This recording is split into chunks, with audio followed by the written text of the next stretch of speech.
Buenas tardes. El día de hoy vamos a tener esta charla sobre qué realmente es el amor, ¿de acuerdo? ¿Y por qué este tema? Yo quise escoger este tema justamente porque el amor es como la piedra angular, ¿verdad? De todo el movimiento, de toda la fe, de todo el cristianismo. Pero tener un concepto de amor como que es bonito y es tratar bien a los demás es muy ingenuo también y es muy simple, porque la mayoría de nosotros queremos vivir bajo el estándar de nuestra fe. Sin embargo, tenemos que lidiar con diferentes situaciones que son difíciles, o a veces incluso pareciera que hacer lo contrario es más fácil o nos da un mejor resultado que seguir viviendo con nuestros valores. Sin embargo, la vida en sí misma no es perfecta, entonces sí nos requiere, al menos a todos nosotros, una exigencia de entender mejor cómo interpretar las cosas. Y en realidad justo por eso quiero hablar del amor, porque una vida con amor sí puede darnos un buen carácter y una buena manera de lidiar con las diferentes situaciones. Pero ¿cómo? Bueno, vamos a ir desglosando esto. ¿Qué es el amor? Como vamos a enfocarnos en un concepto sumamente de fe, vamos a utilizar lo que nos enseñó Pablo en 1 Corintios 13:4, que dice que el amor es paciente y es bondadoso. El amor no es envidioso, ni jactoso, ni orgulloso, ni se comporta con rudeza o con egoísmo. No se enoja fácilmente, no guarda rencor. El amor no se deleita en la maldad y no se regocija en la verdad. Solo se regocija en la verdad. Todo lo disculpa, todo lo cree, todo lo espera y todo lo soporta. ¿Alguno de ustedes puede decir que vive así? No, ¿verdad? Suena hasta como ingenuo, ¿no? Creer que es posible vivir así. Sin embargo, estos conceptos tienen sentido bajo una fe madura. ¿Pero cómo? Ok. Entonces, vamos a empezar explicando qué es el amor. Si buscamos en la RAE, el amor nos viene como un sentimiento, como una experiencia, como que es dos emociones, ¿verdad?, que se atraen y es recíproco. Ahora bien, para nosotros, ¿verdad?, que si hemos leído ya al principio divino, el Johnson-Guion, sabemos que Padre explica que el amor es como esa energía que siempre da y no se cansa de dar. En palabras de Padre, en Johnson-Guion 260.34, Dios empezó creando todo basado en el amor. Él no lo hizo para perder. A veces las personas creen que dar es perder, pero para Dios dar, Él siempre va a dar y dar al punto que el amor siempre se hace más grande y se rebasa. Ok, entonces, podríamos entender el amor para la iglesia o para la fe como que es esta energía que es lo que hace mover las cosas. ¿Por qué? Padre menciona que el primero fue el amor y después la vida, pero entonces, ¿el amor qué es? Si acabamos de decir que es una emoción. Podríamos entender el amor como esta energía que viene al mundo, ¿verdad? Recordando principio divino, ¿verdad? Sería como esta energía universal, si lo quieren ver, pero sería lo que hace mover las cosas, lo que hace que estemos vivos. Esa energía viene y funciona como un motor. Entonces, en palabras sencillas, el amor sería gran parte de lo que genera esta armonía, por decirlo así, en el mundo. Pero ¿qué es la armonía? Y esto me interesa explicarlo bien. Esto yo lo digo mucho, lo digo en la mayoría de mis charlas, creo, pero necesito como ubicarlos en el mismo nivel de conciencia para que entiendan como todo lo que viene después. Para mí, ¿verdad? O como yo lo entiendo, como lo interpreto yo, el amor o la armonía no es algo que es bueno. Para ver a Dios como algo solamente bueno, es como una forma de limitarlo también, porque es como darle un solo lugar. Entender la armonía como algo bueno y malo, o todo ocurriendo a la vez, no necesariamente implica algo malo, porque el sufrimiento o nuestras emociones negativas no necesariamente son algo malo. pero sí son parte de la vida y es parte de la experiencia humana. Y esto yo lo voy a desglosar para que no se preocupen, pero esto es lo que quiero que se entienda. Una vida en amor no implica que no haya sufrimiento, pero implica que aceptar como un sufrimiento que es parte de la vida, ¿de acuerdo? Y es parte de la experiencia humana. Como la armonía es bueno y malo y todo ocurriendo a la vez, lo que ha hecho la religión, o lo que hacemos en las religiones, es entender lo mejor que se pueda, de la forma más precisa, estas experiencias humanas que tenemos y cuál es la mejor forma de vivir, cuál es la mejor forma de vivir bajo esa armonía y cuál es la forma de vivir bajo las reglas de Dios. Justamente por eso voy a reexplicar algunos conceptos que creo que la mayoría conocemos, ¿verdad? Ok, ¿quién es la primera persona en la Biblia que usa el nombre de Satanás o que lo menciona por primera vez? Jesús. El primero que lo menciona es Jesús. Satanás, como los judíos, por ejemplo, ellos no creen en Satanás, porque Satanás es un concepto que viene del Nuevo Testamento, ¿verdad? Satanás, o su palabra en griego antiguo, que es el idioma en que está escrito el Nuevo Testamento, una forma de interpretación es: Satanás es el que obstruye o el que desvía el camino. Que el camino entendiéndolo como las leyes de Dios. Ok, otro concepto, pecado.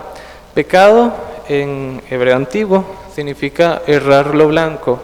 El pecado sería todas aquellas cosas que nos hacen daño y que perjudican nuestras condiciones. Y el tercer concepto es infierno. Infierno, igual en griego antiguo. Esta palabra hace unión, según la persona que también habla del infierno por primera vez es Jesús. ¿Por qué? Porque, bueno, antes los judíos creían en el Hades, que es como el lugar donde van las almas. Pero el infierno hace referencia a un lugar. La palabra infierno en la antigüedad hace referencia a un lugar llamado Jardín de Hanam. Jardín de Hanam existe en la vida real y en realidad son ruinas. Los judíos en la antigüedad hacían prácticas similares a la de los romanos, a la de los espartanos, que cualquier bebé impuro o imperfecto los tiraban a una hoguera y los quemaban y los mataban. Cuando Jesús hablaba del infierno o de estos conceptos, habla de lo que lo llevaría al ser humano una vida fuera de las leyes de Dios. Esta es como la interpretación un poco. Entonces, después de explicar esto, podríamos decir, bueno, entonces, a través de hacer una buena interpretación o de estudiar los textos religiosos, que la religión también implica una experiencia de vida, entendiéndose como todas estas enseñanzas que tenemos, nosotros a lo largo de nuestra vida vamos lidiando con dificultades y conforme utilizamos estas herramientas, ¿verdad? Que como en nuestro caso, que sería como la Biblia o el principio divino, serían como estas herramientas dadas por Dios de cómo deberíamos lidiar con las diferentes situaciones de la vida o cómo podríamos llegar al estándar más elevado. Padre dice que el amor se siente como una explosión, es como una emoción tan fuerte que está en todas las células y es como que genera una gran emoción o como una explosión de todo. De hecho, recuerdo una vez leyendo, me parece que el Chon Song-yeon también, padre explicaba que el amor o cuando lleguemos con Dios es como un lugar donde todo lo que es bueno o malo, todo se siente bien, ¿verdad? Se siente bien. Entonces, voy a hacer un recuerdo, ¿verdad? De principio divino. Recordemos los conceptos de dar y recibir, ¿verdad? Que es a través de dos elementos. ¿Por qué? Como ya expliqué, existe, ¿verdad? El más allá, lo que nos creó, que nosotros le decimos Dios, trae esta energía y Él funciona a través de dos elementos que colaboran entre sí para continuar dando energía. Es por eso que el Padre dice que lo único que Dios necesita es amor, porque basado en el orden en el que hizo todas las cosas, se necesitan dos elementos que colaboren entre ellos para poder generar esta energía. Ahora bien, ahora que entendemos esto, les voy a contar una historia. Esto que les voy a contar influyó mucho, o los eruditos de su tiempo, o los teólogos de la antigüedad, ¿verdad? Los que estudiaron las escrituras, como en la época medieval, ellos tomaron muchos textos antiguos. Esto no es para generarles conflicto, sino más bien creo que les va a gustar, más que... bueno, creo que les va a gustar. Les voy a contar sobre un texto, no sé si alguno lo habrá leído, que es El banquete de Platón. ¿Llegaron a leer este texto? Se los recomiendo mucho, más si quieren saber sobre el amor, porque este libro ha influido mucho también en la forma en la que vemos el amor, porque los eruditos de su tiempo estudiaban como los textos populares de su época. Y el banquete de Platón, o la época griega, los griegos tenían un dios, o un semidios, llamado Eros. La historia es así. Se reúnen, ¿verdad?, varias como personas intelectuales, por decirlo así, de su época, y comienzan a hablar del dios Eros, que es el dios en los griegos, es un semidios y es el dios del amor y de la sabiduría. Entonces, cada figura, son 4, cada uno da un discurso de lo que ellos consideran que es este dios, cómo es. Entre estas historias aparece la popular media naranja, pues ya que una de estas figuras, que justamente es un médico, él dice: yo he inspeccionado detalladamente el cuerpo humano y me parece que el hombre y la mujer en algún momento estuvieron unidos y luego se separaron y deben que volver a encontrarse, ¿verdad? Entonces de aquí nace la famosa historia de la media naranja. También aparece la historia de un poeta, como les recomiendo que lean este libro, porque yo no lo puedo expresar, pero es hermoso. Él le hace un poema a este dios del amor y es bellísimo, yo les recomiendo que lo lean. Pero el que me interesa es el último discurso, que es el de Sócrates. Sócrates llega y dice algo: si Eros es el dios del amor y la sabiduría, pero siempre anda buscando el amor y la sabiduría en las personas, una persona inteligente quiere ser inteligente, o una persona que es fuerte quiere ser fuerte. Entonces, si este Dios anda buscando amor, es porque no lo tiene, y si está buscando sabiduría, es porque no la tiene del todo. Entonces, Sócrates cuenta una historia muy interesante de su maestra, que dice: sí, es que el amor, como Eros, o como nuestra experiencia como humanos, tiene esta parte humana, ¿verdad?, que es el amor que yo podría tenerle a alguien, ¿verdad?, a las personas a mi alrededor.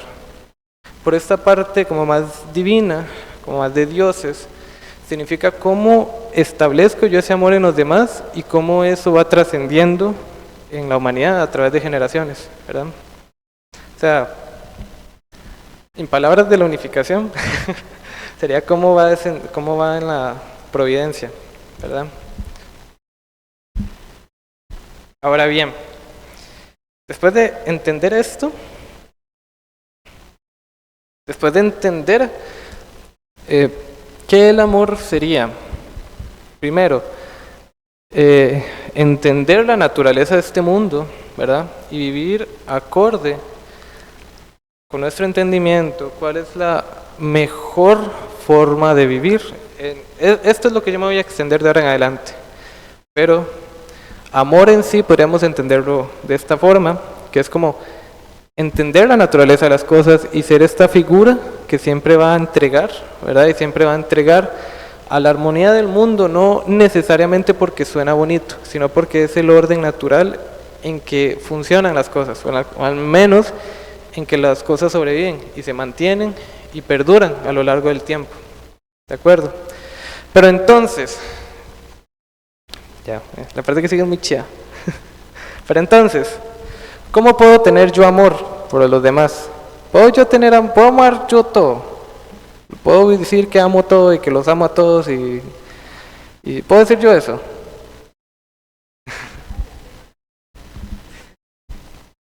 Ok.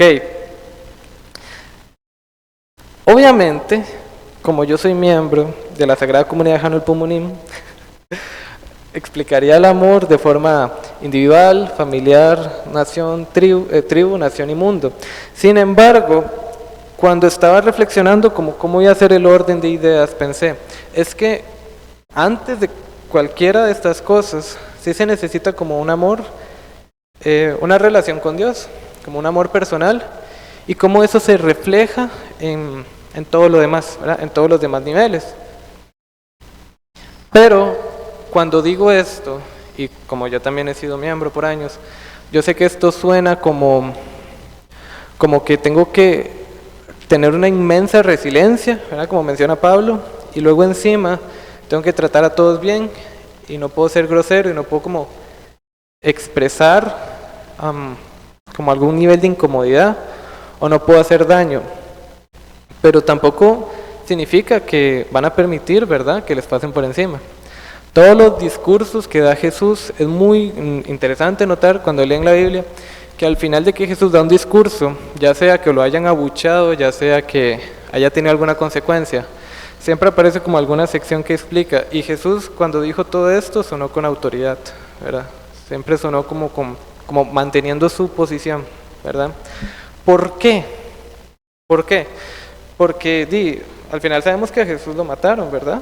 Entonces, ¿qué? La autoridad que él tenía entonces era ridícula, es lo que estoy diciendo, ¿no, verdad?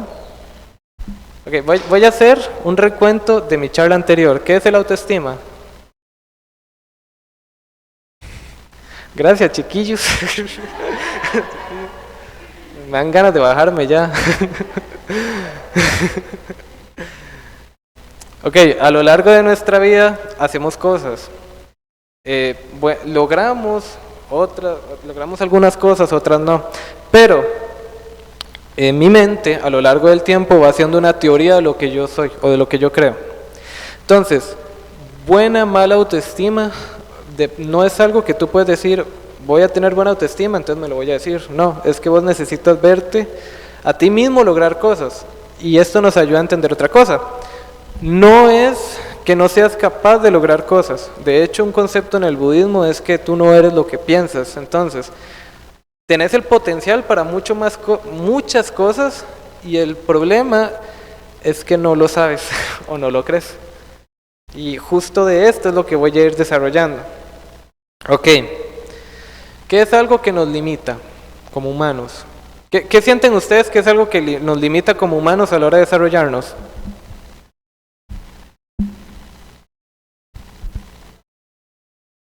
¿Por qué? Ok, ¿y qué es lo que le preocupa de eso?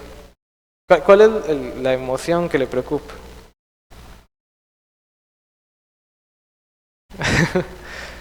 El miedo. De hecho, justo voy a explicar algo que leí ayer de Nietzsche, el filósofo. Nietzsche decía esto, el amor es una atracción, ¿verdad? El amor nos une, nos atrae. Sin embargo, el temor, que sería su opuesto, nos hace más bien alejarnos de las cosas. Entonces él decía, no hay manera de ser amado y respetado, al menos en ese orden, porque el respeto está unido con cuando sabes que la otra persona puede tener cierta poder o autoridad para hacer daño. Decía, lo que ocurre es que el miedo nos hizo como humanos tener que generar una conciencia y un desarrollo para aprender a evitar las cosas malas, para aprender a evitar todo lo que nos haría un daño, y de ahí desarrollamos mucho conocimiento. Sin embargo, el amor, que es algo hermoso, lo que nos hacía era tener empatía por los demás, entender sus valores y elevar esos valores. Por eso para Nietzsche tiene esta frase que él dice que todo lo que ocurre en el amor siempre acontece más allá del bien y del mal. Ok, ¿cuál es la frase que más se repite en la Biblia? Bien, bien, sí, no tengas miedo. Esa es la primera frase, esa es la frase que más se repite en toda la Biblia, no tengas miedo. Ah, no, qué bien, sí, sí, excelente, sí, sí, una para cada día. Sí, la frase que más se repite en la Biblia es no tengas miedo. Sí. ¿Por qué? Hay un versículo que a mí me encanta que dice que las personas que aman no tienen miedo. De hecho, segunda de Timoteo, 1:7 dice, no permitas que el enemigo confunda tu mente con pensamientos de insuficiencia. Dios no te hizo cobarde, te dio poder, amor y dominio propio. ¿Por qué por qué el miedo es un problema? Quiero que recordemos esta historia de Jesús. Están todos los apóstoles, ¿verdad?, en un lago y hay tormentas y todos están asustados. Todos tienen miedo. Entonces comienzan a rezar a Dios y sienten que se van a morir. Y esta historia es famosa porque es el momento donde Jesús camina sobre las aguas. Pero de repente la tormenta se detiene, Jesús se acerca a ellos. ¿Y qué es lo primero que les dice Jesús?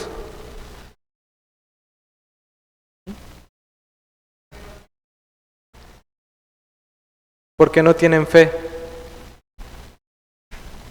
Oh, sí, dolió. Sí. Jesús se acerca y les dice lo primero, ¿por qué no tienen fe? Por eso esta historia es tan importante, más allá de que Jesús caminara sobre las aguas, es el simbolismo que hay detrás de esto. También otra historia, esta historia a mí me encanta, creo que otra figura bíblica, recordemos a Josué. Entonces, así está, Moisés también es una historia interesante, porque recordemos que Moisés era tartamudo, y él tuvo que lidiar con muchas dificultades. Pero bueno, Moisés muere y de repente Josué tiene que heredar, ¿verdad?, a los judíos.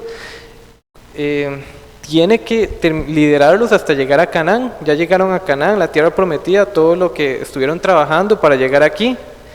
Entonces, obviamente tienen miedo. Tienen miedo porque ya es el paso final. Y están dudando si lo lograrán. Ya Moisés no está. Y ahora Josué solo tiene que lidiar con esta situación. Aquí Dios le dice 3 cosas a Josué muy importantes, que es, a mí, cuando me relacioné con esta historia fue como un momento importante para mí, que lo primero que Dios le dice es, no temáis, porque así como estuve con Moisés, yo estaré contigo. Después le dice, no, solo te pido que no te muevas ni a la derecha ni a la izquierda de lo que te pido. Solamente sé obediente. Y el tercero creo que es un versículo que me imagino que muchos escucharán, y muchos resuenan, que es Josué 1:9. Entonces, lo único que te pido es que te mando que te esfuerces y que seas valientes. No tengas miedo ni te desanimes, porque el Señor, tu Dios, estará contigo donde quiera que vayas. Entonces, ¿qué es lo que ocurre con el miedo? El miedo es una emoción necesaria, de cierta forma, porque nos alerta, ¿verdad? Porque si el temor no fuera necesario, aparecería la historia de alguna figura que nunca sintió ni el más mínimo temor o algo por el estilo, pero es que el miedo es necesario en su justa medida. Entonces, cuando tenemos algo que nos pueda dañar, cuando tenemos figuras de autoridad, ¿verdad?, que nos reprimen, el problema del tener miedo es que es que te limita y te pone a ti en una posición muy pequeña y muy reducida de lo que tienes potencial. Pero ¿cómo se supera el miedo? ¿Cómo se supera el miedo?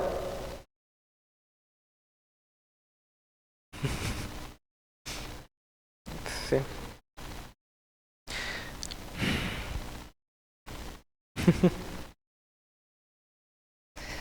Este es el problema del miedo, que que es solamente a través de enfrentarlo. Y esto es algo que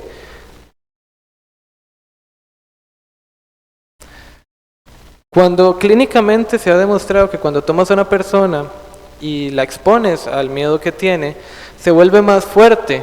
Pero entonces eso nos está enseñando algo, que superar el miedo no es a través de evitarlo, sino a través del propio sufrimiento. ¿Por qué? La mayoría hemos tenido una experiencia, ¿verdad?, de superar algo que nos da miedo y que nos vuelva más fuertes, ¿verdad? No todas las situaciones, obviamente, hay situaciones que sí nos dañan con el tiempo. Y esto es como una reflexión importante que considero del amor, ¿verdad? Que lo dije hace un momento, que es que el sufrimiento es parte de la formación de ese carácter. Voy a utilizar una historia que siempre uso, pero me encanta, que es la historia de Job. Job es uno de los... se piensa que Job es más un personaje literario hecho por Moisés, pero la historia de Job es de un hombre que es la figura bíblica que más sufre. Job pierde a sus hijos, pierde todas sus posesiones, todos sus terrenos, su ganado. Él queda enfermo y herido, y todo el libro de Job es Job preguntándole a Dios por qué sufre tanto. Son como, no recuerdo cuántos capítulos, pero todo el libro es de él preguntándole a Dios por qué sufre tanto. Por mucho tiempo nosotros hemos estado acostumbrados a una interpretación en español que Job llega donde, que Dios se le aparece, le muestra a Job las maravillas del mundo, le explica lo de la armonía, y hay una traducción en español que dice que, entonces Job dijo, Señor, yo no te conocía, pero ahora que te vi de ojos, me arrepiento de lo que dije, ¿verdad? Pero en realidad eso no dice el texto. Originalmente el texto en hebreo lo que dice es, Señor, como ahora que mis ojos te han visto, y no estás como respondiendo, ¿verdad?, mis preguntas, entonces yo me consolaré en ceniza, que es como una forma de decir, yo tengo que aceptar mi vida limitada como un ser humano. Eso es lo que significa ese texto. En el budismo, uno de sus grandes pilares es que la vida es sumamente insatisfactoria. La vida no puede ser 100% lo que yo quisiera. La vida es, si tienes mucha suerte, un 40, 50 o un 70% de lo que quisieras. Pero entonces, ¿qué es lo que hay que hacer con el sufrimiento? Como aceptar que existe y ya. Gran parte de mi propuesta sí es esa, pero no del todo. Lo que quiero que se entienda es que, digamos que ustedes aman, ¿verdad? Y aman todo en la creación. Aman a Dios y aman las cosas que hace, ¿verdad?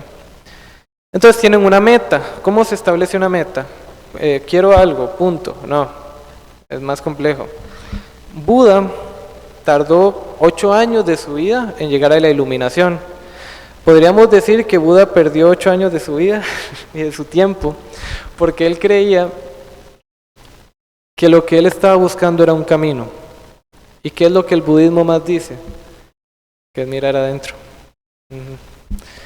Así funciona el amor y las pasiones en la vida.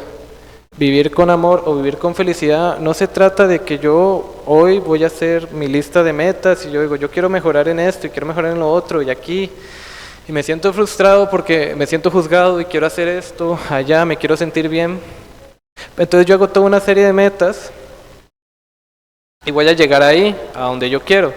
Pero no es así. Es justamente cuando yo reconozco lo que a mí me importa, yo vivo basado en eso que es mi esencia y eso que a mí me apasiona. Porque me imagino que la mayoría aquí, cuando empezó un hobby o empezó algo que le gustaba, simplemente lo hacía porque sí, porque de alguna manera tiene un interés. Y eventualmente eso fue creciendo y como que comenzó a tener más forma. Cuando a nosotros nos gustan cosas de películas o series o lo que sea y compramos esos objetos, no es porque a mí me gusta eso y quiero que me defina, es al revés, es por como yo soy, a mí me atraen ciertas cosas. Entonces, cuando establecemos una meta, es basado tomando mi esencia, lo que a mí me importa y la persona que yo quiero ser, hacia esa dirección. Ahora bien, digamos que ustedes tienen una meta muy noble, como, no sé, ayudar al hambre en el mundo o ayudar a los pobres, ¿verdad? Eso va a ser fácil. Una meta esa, ¿no? ¿Verdad? No es fácil. Entonces, aquí es donde traigo el concepto del sufrimiento y el concepto que nuestra iglesia también habla hasta el cansancio, que es la indemnización. Yo la indemnización me ayudó mucho a entender que es como una especie de deuda, ¿verdad? Que uno paga, pero a la vez es como lo que yo quiera hacer, independientemente de lo que sea, requiere un precio y requiere que yo voy a aceptar todas las dificultades que eso implican por el motivo. O sea, tiene una razón de ser, existe por algo, ¿verdad? Y existe que yo voy a asimilar todas las dificultades que eso implica para llegar a ese objetivo. ¿Pero por qué? Porque es bonito y ya. Porque a mí me importa. Porque es tomar mi esencia, lo que a mí más me importa, y exponerlo. Lo que ocurre con el miedo y lo que ocurre con el miedo es que nos limita a lo que nosotros somos en verdad. Y ese es el problema. El amor, Dios me puede mostrar que me ama de 1000 formas. Y yo les puedo demostrar a ustedes cómo son valiosos de 1000 formas. Pero hay como una transformación interna que uno debe tener de valorarse también, porque uno tiene esta inmensa pasión de querer exponer o de querer ayudar o de querer ser esta luz en el mundo, ¿verdad? Entonces, esto es lo que quiero entender. Una persona que ama de verdad, a pesar del miedo y a pesar de los problemas y a pesar de su dificultad, conecta profundamente con lo que es su esencia, con lo que le importa, con lo que lo hace feliz y asume toda la responsabilidad que implique convertirse en esa persona. Entonces podríamos entender que no importa si, ¿cómo lo digo? No importa si sos un conserje o si sos un ingeniero o un abogado, porque al final no se trata de lo que estás haciendo, se trata de este mundo interno y cómo constantemente estás luchando con estas cosas que te dan miedo, que te generan inseguro, que debilitan tu carácter, que te limitan. Es una experiencia más interna. Entonces,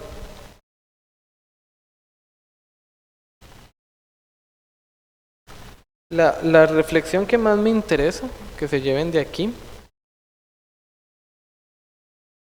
es que vivir en amor es reclamar como tu posición, tu sueño, lo que vos deseas hacer en el mundo, exponerlo en el mundo, a pesar de las dificultades que eso implica, ¿verdad? Eso es lo que más me interesa de todo esto. Pero que nosotros estamos solos con esto, porque la mayoría de versículos de la Biblia, aquí hay un montón que al final los vamos a leer, que se resume en cómo Dios ha mostrado amor a nosotros, ¿verdad? Porque también es importante entender que lo que más nos limita con el miedo y todo esto es nuestra propia mente, ¿verdad? Hacemos cosas malas o hacemos cosas que falsean en nuestro carácter o que nos preocupan o sentimos que son errores que estamos cometiendo. Y eso es suficiente como para decir, yo no puedo hacer esto, ¿verdad? ¿Cómo alguien como yo podría encontrar ese valor? La mayoría de historias bíblicas hablan de personas que para nada merecían ser especiales y Dios les dio una oportunidad. Un gran ejemplo de esto, o un gran ejemplo de cómo Dios demuestra eso, es con el libro de Oseas.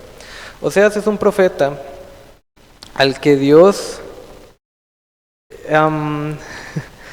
Oseas es un profeta al que Dios le pide explícitamente que se case con una prostituta. Esto aparece en la Biblia.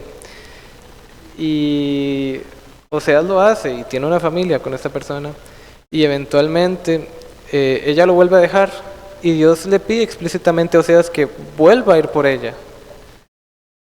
¿Y por qué Dios pide esto? Aparece en Oseas 11:3. ¿Qué le dice? Porque de esta manera yo amo a mi pueblo Israel, que puede buscar dioses paganos o pueden cometer maldades que yo siempre los voy a buscar.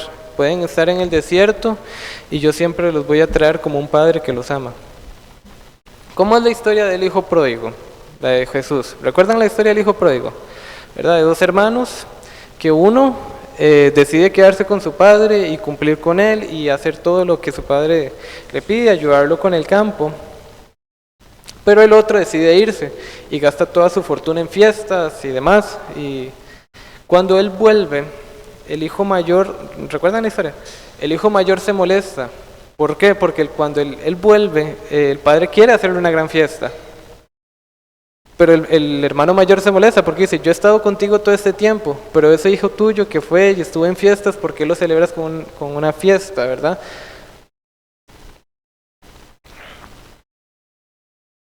Porque para Dios, que una persona, es que es lo que quiero que entiendan, existe, ¿verdad?, esta armonía en el mundo, y para Dios, que vos te equivoques o lo que sea, no importa, porque para Él que vuelvas siempre va a ser una gran fiesta, siempre va a ser como volver a darte a ti la oportunidad de ser lo que viniste a hacer en el mundo. Hay un refrán indígena antiguo muy bueno que dice, todo lo que vos le tengas miedo o veas difícil, justo viniste al mundo para trascender en esas cosas. Es como volver, ¿verdad? A ese... es como volver al estado original, ¿verdad? Sí. Otra manera en que Jesús lo muestra también es con la historia de las ovejas, ¿verdad? Si ustedes tienen 100 ovejas y una se pierde, ¿no serían más felices de encontrar la que se perdió? ¿Recuerdan? Entonces, cuando vos, ¿verdad?, tomás todo esto, como que entendés que la razón por la cual Dios te ama, te da estas oportunidades y te da el potencial para que vos crezcas como persona, no es porque lo dice la Biblia, ¿verdad? No, es porque a ti te está dando la oportunidad de venir a cumplir lo que hiciste en el mundo. Pero eso implica aceptar el sufrimiento, como aprender a defenderse, ¿verdad? Eso implica reconocer tu relación con Dios, a pesar de que ese camino te lleve a lugares que los demás no están de acuerdo, ¿verdad? Y no estoy hablando... bueno, no sé si decirlo. Bueno, eso incluso implica también tener conflicto dentro de la iglesia, sí lo dije. Porque es tu relación con Dios y vos sos el que sabe qué es lo que Dios te está guiando a hacer. Punto. Entonces, por eso esto es tan importante y esto se los recalco. Porque nosotros, yo venga aquí y les dé conferencia y les diga es que Dios dice que no hay que mentir aquí y allá, está bien. Tal vez yo tenga mi argumento, pero es vos en tu propia experiencia y en tu propio entendimiento el que al final vas a determinar junto con Dios qué es lo que vos querés. Y si contigo y con Dios estás bien, ya, ¿verdad? No tenés que estar ahí buscando a medio mundo como para decir que quedaste bien. No, eso no importa. Y vos tenés que, a través de conectar con esa esencia y de exponerla y de tener seguridad, no tener miedo y fuerza, vas a reclamar tu posición. Porque vos no lo estás haciendo por ti, si tienes una conciencia, ¿verdad?, de esta relación con Dios. Espero que esto se lo guarden, ¿verdad? Ahora bien, cuando ustedes forman su carácter, ¿verdad?, su carácter verdadero, y reclaman su posición de seguridad, donde tienen su relación con Dios, tienen claro sus metas, tienen claro quiénes son y cómo quieren amar y ayudar al mundo. Ahí es justo ahí donde vos ya tienes que pasar por la experiencia de cada etapa, ¿verdad? Obviamente querer a tu familia también es difícil, obviamente, porque son las personas que más conocemos. Y cuando de repente alguien llega y te dice, no, es que usted tiene que ser más, no sé, un hermano o así, tenés que ser más disciplinado y lo que sea, como vos conoces la vida de esa persona, también es como, ¿usted qué está hablando, verdad? Obviamente, porque conocemos todo eso. También, ¿qué nos ha enseñado el Padre, verdad? Con respecto al amor familiar.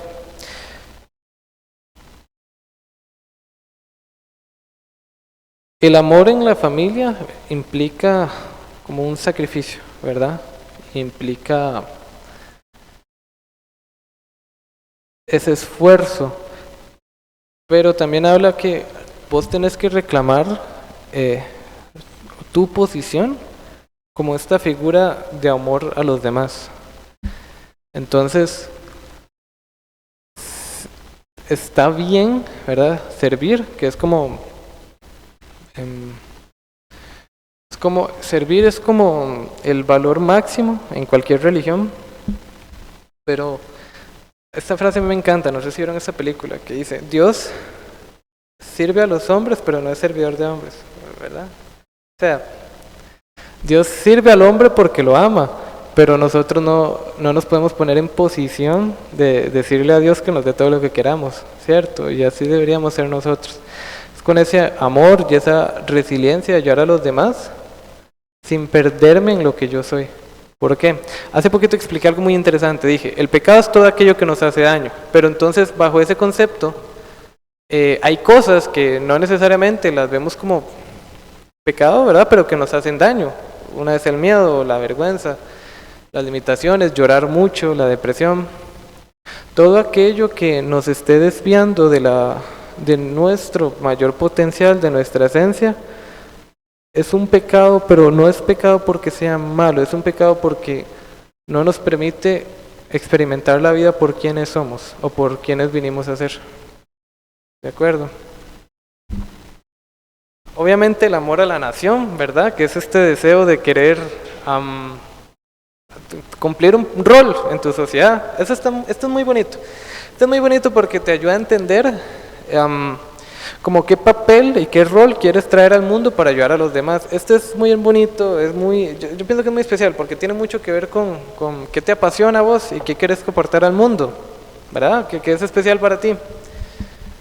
Pero también implica, es como lo que más te hace madurar, asumir la responsabilidad, muchas responsabilidades para generar un cambio, cumplir tu papel en el mundo, requiere muchas dificultades, muchas limitaciones, y en estas limitaciones no es solamente como de recursos o de que las circunstancias materiales, las circunstancias externas son difíciles, implica también lidiar con ese mundo interno de que yo no me creo capaz, o de que yo no puedo, o que nunca me he visto hacerlo, o que es difícil. Y gente, la vida te obliga a tener que superar esas cosas.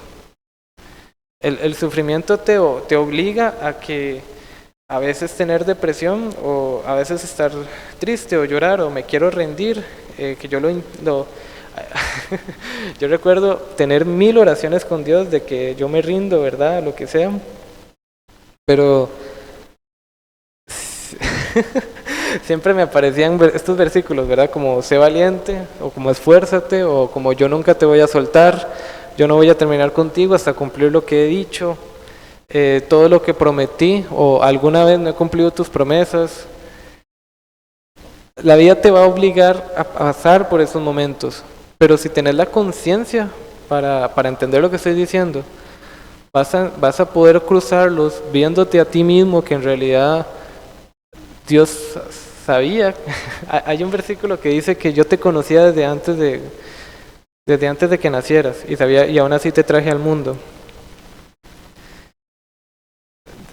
Implica que te va a obligar a tener que superar eso, pero te vas a ver a ti mismo que sí tenías la capacidad y que sí tenías el potencial y que en el fondo puedes hacer mucho más de lo que crees. Cuando pasas por esta experiencia constantemente, entiendo un poco a Padre por qué vivió tantas cosas difíciles, porque lo comienzas, ya no lo ves como he tenido que sufrir todo esto y qué pereza la vida, sino como he sufrido todo esto y aún así he logrado mucho, puedo lograr mucho más. Se vuelve emocionante. Lidiar con la dificultad se vuelve emocionante. Entonces les recomiendo que lidien con sus temores esta semana, porque vale la pena. Sí, a saber, ¿qué falta?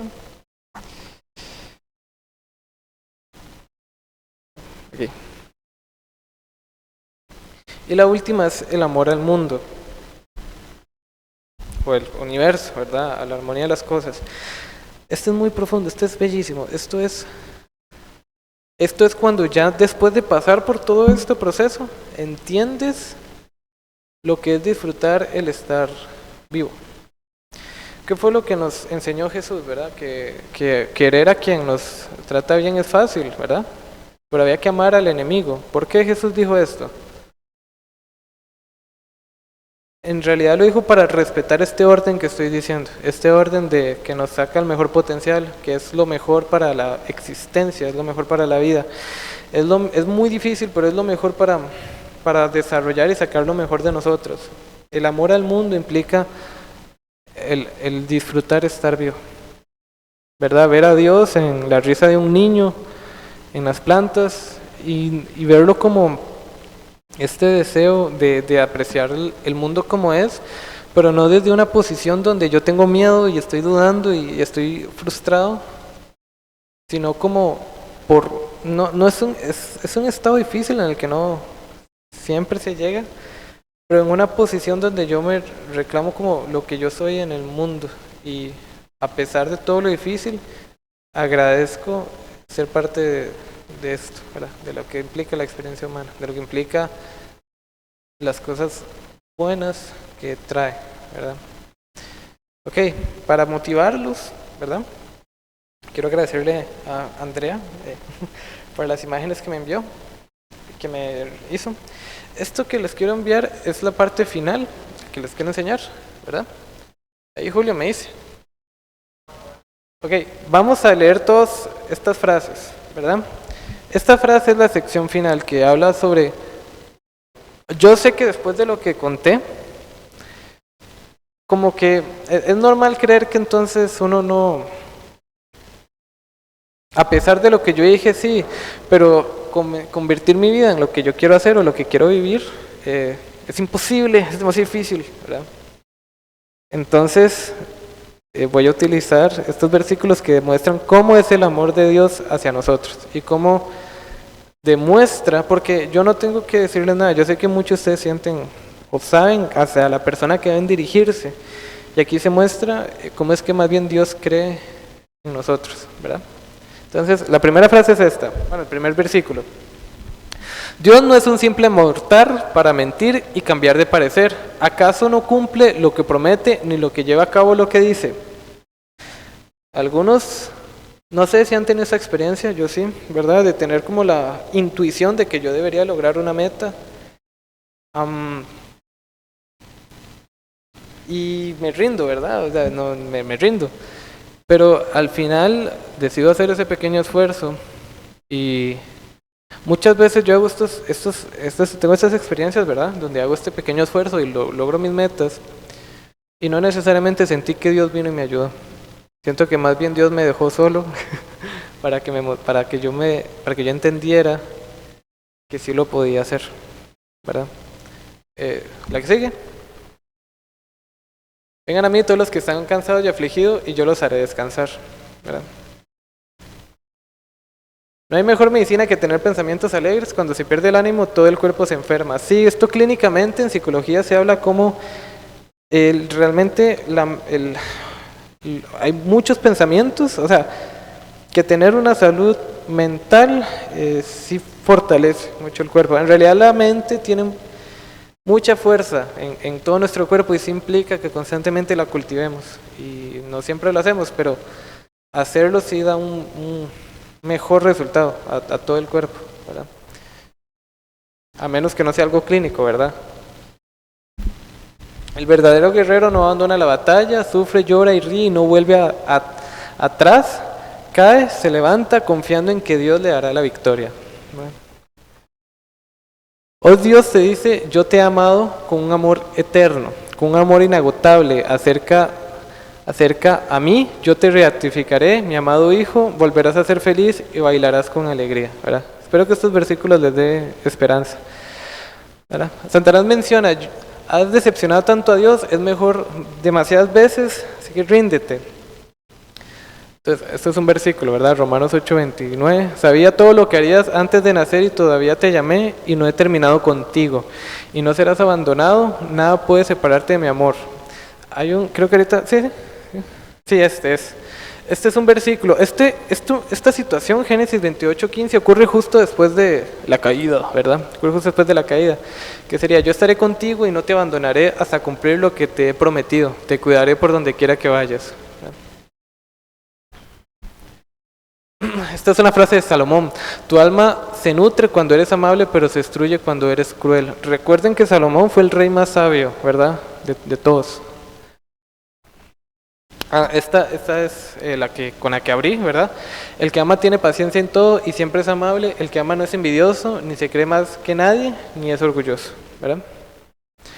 Luego, y las lágrimas son una oración que Dios las escucha. Las lágrimas son una oración que Dios escucha cuando no sabemos qué decir. Salmos 6:8.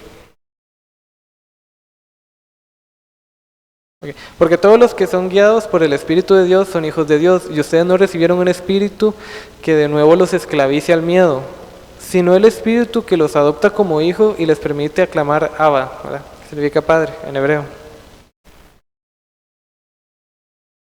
Y Él me ha dicho, te basta mi gracia, pues mi poder se perfecciona en la debilidad. Por tanto, muy gustosamente me gloriaré más bien en mis debilidades para que el poder de Cristo more en mí. Esta es una frase de Padre, esto es del Chansong-gyeon 255, sección 10. Y Dios dijo, yo soy amor, que significa que a Él le gusta el amor día y de noche, mientras trabaja, descansa, baila o llora. Del Chansong-gyeon 255, sección 12.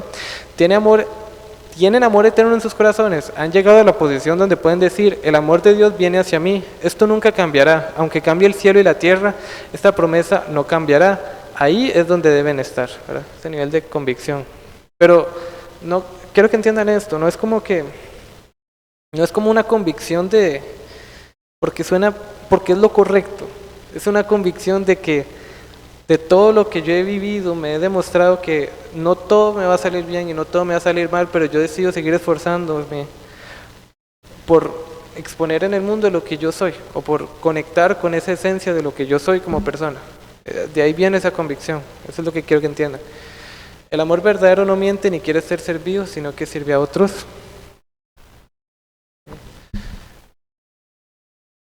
Esta fue también con una de las que empecé.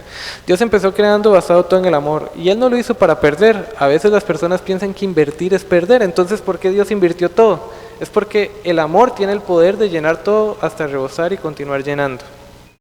Hay una frase que dice que el que siempre da nunca se va a quedar sin... ¿Cómo es? Nunca se queda sin nada para dar, algo así. El que da nunca se queda sin nada para seguir dando. Entonces, si amamos todas las cosas de la creación como Dios los hizo, mientras invirtió todo en su corazón de amor, llegarán a estar al lado de Dios. Cuanto más amen las cosas de la creación, estarán más cerca de Dios. Entonces, si amamos todas las cosas de la creación, como Dios lo hizo mientras creaba, cuando invirtió todo con un corazón de amor, llegarán a estar al lado de Dios. Cuanto más amen las cosas de la creación, estarán más cerca de Dios. Chansong-gyeon 260-35. El propósito de la creación es el lugar donde Él puede encontrarse con sus hijos e hijas y amarlos. Segunda de Timoteo.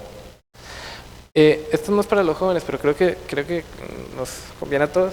No te dejes llevar por las tentaciones propias de tu edad. Tú eres joven, así que aléjate de esas cosas y dedícate a hacer el bien. Busca la justicia, el amor, la paz y únete a los que con toda sinceridad adoran a Dios y confían en Él. Voy a explicar algo con esto. Como yo expliqué, bueno, para cada persona Dios es algo distinto. Pero yo expliqué, ¿verdad?, que Dios... o el amor o la armonía sería como entender lo mejor que podamos cómo son las reglas de este mundo, y estamos tratando de entenderlas para vivir lo mejor posible. Entonces, Ahorita, sí, sí, no te dejes llevar por las tentaciones propias de tu edad, me refiero a, bueno, yo no, ¿verdad, Timoteo? Eh, que tienes que tener la suficiente madurez o ¿cómo sería la palabra? La suficiente apertura para entender qué es lo más beneficioso para ti, ¿verdad? Eh, las tentaciones propias de tu edad sería también dejar todo lo que se siente bien, ¿verdad? A veces hay que soltar lo que se siente rico y a veces hay que sufrir la responsabilidad que algo implique, pero no es algo malo, no es algo para morirse, porque los placeres de la vida tienen un lugar, pero tienen un lugar, o sea, el placer y las cosas buenas se filtran a través de una vida ordenada, ¿verdad? A través de yo mismo haber construido buenos pilares, con las responsabilidades que eso implica. Entonces, a lo largo de su vida ustedes van a entender qué es mejor o no para ustedes, ¿verdad? Tomarán esas decisiones, pero no busquen cosas que falseen su carácter, ¿verdad? Sino cosas que quieres, como ciertos placeres, está bien, o sea, está bien lo que sea que quieras, pero tienes que entender que solo la vida, ¿verdad? O Dios te va a dar estas cosas a través de haber podido establecer buenos pilares, ¿verdad? Con la responsabilidad que eso implica. El amor es paciente y bondadoso, el amor no es celoso, ni fanfarrón, ni orgulloso, ni ofensivo, no exige las cosas que se hagan a su manera, no se irrita ni se lleva a un registro de las ofensas recibidas.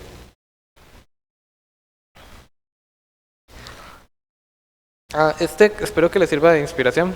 Hay corazones que han sido heridos que Dios usará para que el día de mañana otros encuentren esperanzas en sus cicatrices, ¿verdad? O sea, que las dificultades que ustedes tengan, y esto es cierto, porque conforme yo empecé a dar charlas, empecé a conocer personas que están pasando cosas que yo pasé, y a lo largo de su vida, cuando ustedes superen diferentes retos o diferentes dificultades, muy probablemente, y por su tipo de personalidad, van a coincidir con personas que están pasando por eso o que las van a pasar, y muy probablemente ustedes a través de sus propias experiencias los van a poder ayudar. Esto es como una ley natural de la vida. No permitas que el enemigo confunda tu mente con pensamientos de insuficiencia. Dios no te hizo cobarde, te dio poder, amor y dominio propio. Este es hermoso ese versículo. Pues Dios no nos ha dado un espíritu de timidez, sino de poder, amor y de dominio propio. Ajá. Esta es la de Josué. Ya te lo he ordenado, sé fuerte y valiente, no tengas miedo ni te desanimes, porque el Señor tu Dios te acompañará a donde quiera que vayas. Creo que aquí se repite. Sí, no te asustes ante ellos, pues el Señor tu Dios, el Dios grande y el temible, estará contigo. ¿Verdad? Sí, la misma. Yo te he ordenado que seas fuertes y valientes. Ama al Señor tu Dios con todo tu corazón, con toda tu alma y con toda tu mente. No me extendí aquí, pero bueno, este es el primer mandamiento, ¿verdad? Obviamente también habla sobre la importancia de cómo el amor es la piedra angular, ¿verdad? De toda nuestra fe. Todos en el mundo, sí, esta es como una esperanza, ¿verdad? Que yo creo que a mí me ha conmovido en mis momentos más duros. Todo el mundo tendrá dificultades y sufrimiento, pero a ti te protegeré porque tú me obediste cuando te ordené que no dejaras de confiar en mí. No, este no es, perdón. Pero igual eso está bueno. No, yo lo confundí. Lo confundí cuando Jesús dice, en el mundo tendrás aflicción, pero anímense porque yo vencí al mundo. Entonces eso es la charla. No, ¿qué hora es? 3:30. Ok, quiero que hagamos algo. Si no lo hacemos junto con el café, ¿está bien? Pero me gustaría que reflexionen, ¿verdad? Y que compartan con ustedes. ¿Por qué? Está bonito oírme hablar, pero necesito que ustedes hablen entre ustedes. A través de esa experiencia social, tal vez entiendan muchas más cosas. Entonces, bueno, vamos a ir por el café, ¿verdad? Lo vamos a dejar así. Y me gustaría como abrir el espacio al diálogo, ¿verdad? Entonces, bueno, por ahora, ahí para Zoom. Entonces, esto sería todo por el día de hoy. Espero les haya gustado esta charla sobre qué realmente es el amor. Gracias.